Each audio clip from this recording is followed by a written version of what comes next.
Hello and welcome to a special edition of DMC News. My name is Dorian Caldwell and I am here in Fayetteville, North Carolina, standing right near the side of Murchison Road, at the future site of 295. I am going to give you a tour, so buckle up those seatbelts. Yeah, that was me roughly around 5 years ago. You wouldn't even recognize the area today. So much has changed between then and now. Fayetteville, North Carolina. A small city with an estimated population of around 300,000. It's well known for its prominent and historical landmarks as well as its connections with Fort Bragg. It's also recognized for having the worst drivers of all. Or maybe that's just my opinion. But on the topic of drivers and roads, Fayetteville has gradually seen an increase in traffic capacity throughout the city for a while now, meaning these roads are in desperate need for widening and maintenance. One example of progress, I would say, is the development of future Interstate 295.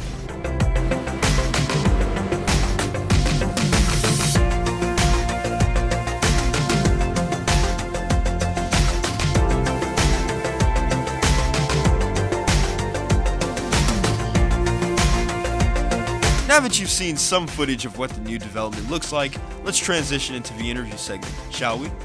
My name is Nat Robertson. I was elected mayor in November of 2013. I had served 4 terms on the city council prior to that, 3 terms at large, 1 in a district, and I was the youngest ever elected city council person in the city.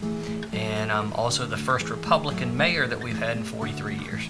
I-295 is our belt line or bypass around the city.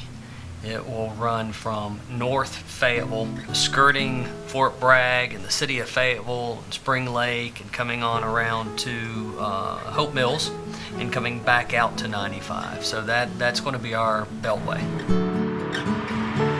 The very first segments of I-295 to be completed were between I-95 and Ramsey Street. These were completed between 2003 and 2005. Construction on the segments between Ramsey Street, MacArthur Road, along with Murchison Road, Bragg Boulevard, and the All-American Freeway started in late 2008. These segments were finally funded and are relatively finished with the land grading and the drainage. All that's left is the paving, the pavement markings, and the signage. The contract work to complete these segments will begin as early as July 28, 2015, and the expected date for completion is August 2016. Moreover, sections between the All-American Freeway and Cliffdale Road have been funded as well. Construction has already started. Trees and other unwanted obstructions from the path of the highway are in the process of being cleared away on Fort Bragg property. These segments are expected to be finalized by 2018. The sections leading after Cliffdale Road are still lingering for funding and have not yet been started. It is June 11th, 2014, and I'm sitting on an empty lot. A tornado came across here and tore down some houses, and I'm actually in a neighborhood which is like back behind the All-American Freeway. But they've already cleared out all these trees right here. They've made some progress. As you can tell, building a highway is no easy task. Let's talk to somebody who knows and can elaborate on the highway building process. All right, my name is Randy Wise. I work with the Department of Transportation here in Division 6 in Fayetteville. I'm a district engineer, and I've been with the department about 25 years total. About the first 10 of those were working primarily in design, some in the environmental field. The remainder of that's been here in Fayetteville in the construction office. Once the project has been designed, once the roadway has been decided from point A to point B, there's generally 6 months to a year, depending on the size of the project, that's allowed for what we call right-of-way acquisition. That's basically when our right-of-way agents go to the individual property owners and purchase the property that we need. It may be the entire parcel, the entire portion of the property that they own, or it may be just a small portion of that, depending on how the plans are designed. And once all the property is purchased on the entire project, then the project is let to construction. That means we basically hire a contractor. Contractors put in bids on the project. By law, the Department of Transportation picks the low bidder. As long as they're qualified to do the bidding and to do the work, then they get that project. So once that project has been awarded to the low bidder, that's when the actual construction starts. That construction consists of clearing the project, typically. Some of your initial grading, your rough grading, the bridges would start at that time. The drainage work would also start along that time.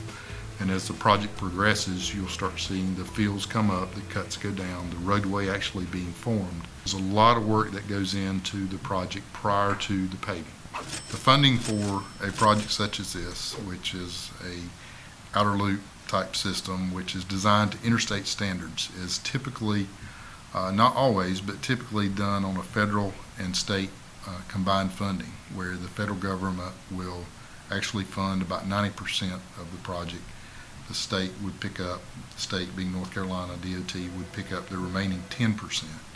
Now, there are other instances that occur on specific portions of the project where if the state wants to advance a certain portion of the project, then we may fund that at 100% or 50% relative to the 90-10 split.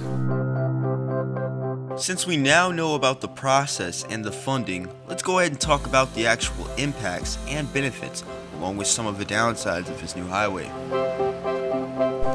Some of the benefits to a road like 295 being opened in our city are tremendous, because we've got the potential for economic growth because of it.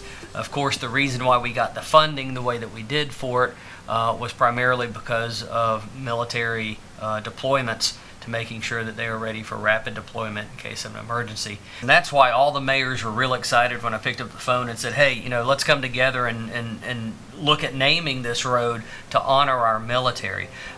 Mayor Warner out in Hope Mills, Mayor Ray out in Spring Lake, Jeanette Council, Dr. Council with the county commissioners.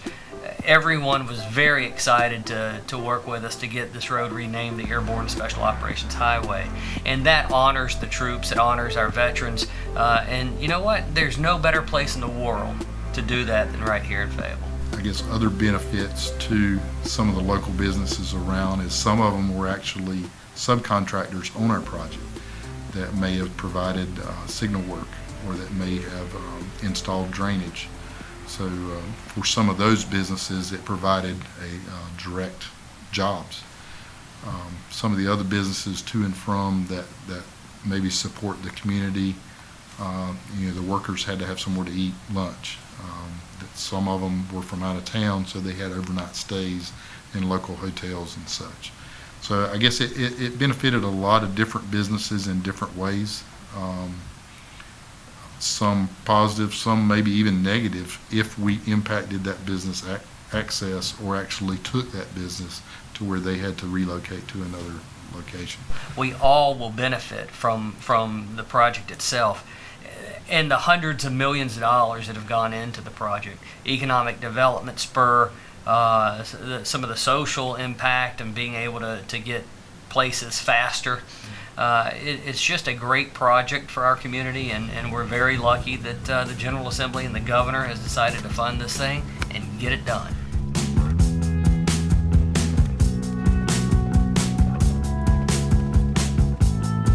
Now that you know a little more about the highway building process along with the impact leading up to completion, it's up to you to decide. What's your opinion? Do you truly think this highway will benefit Fayetteville along with Fort Bragg in the long run? Or do you think it's a waste of our taxpayer money? Well, you already know my answer. Thanks for watching, and I'll see you in 2023.